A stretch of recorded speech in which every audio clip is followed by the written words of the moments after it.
পর ও আমাকে বলছে যে আমার শেষবারের মতো দেখে না, আমার আর জীবনে কোনোদিন দেখবি না। তো ওর ওই কথাটা শোনার পরে আমার কাছে মনে হয়েছে যে আমি খুব ঘাবড়ে গেছি, আমি ভয় পেয়ে গেছি যে নিশ্চয়ই কোনো একটা দুর্ঘটনা ঘটবে। সাথে সাথে আমি আমার অ্যাসিস্ট্যান্টকে কল দিছি যে ম্যাডাম পাগলামি করতেছে, ম্যাডাম রে তাড়াতাড়ি যা দেখ ম্যাডাম কি করতেছে, তাড়াতাড়ি পাগলামি করতেছে। ওই অ্যাসিস্ট্যান্টের সাথে কথা বলার সময় আমার ফোনে ওই কথা বলা অবস্থাতে আরেকটা ভিডিও কল আসছে। অ্যাসিস্ট্যান্টকে আমি হোয়াটসঅ্যাপে কথা বলতেছিলাম, মেসেঞ্জারে আমার কলটা, ভিডিও কলটা আবার আসছে ইকরার থেকে। তো অ্যাসিস্ট্যান্টের সাথে কথা বলতে বলতে ওই কলটা রিসিভ করতে পারি নাই।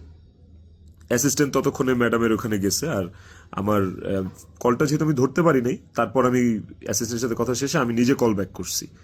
তারপর আর ওই কল ওখান থেকে আর কখনো রিসিভ হয় নাই। তো আমার কথা হচ্ছে যে আমার কথা ভাবে নাই, মানলাম। আমার ছেলেটা রিজিক পর্যন্ত যে ওকে গেটে ধাক্কা দিচ্ছে, নক করছে, বলছে যে মা দরজা খুলো, মা দরজা খুলো। রিজিকের কণ্ঠস্বরটা কি ওর কানে যায় নাই? রিজিকের প্রতি কি ওর একটু মায়া কাজ করে নাই রিজিকের কথাটা শোনার পরে?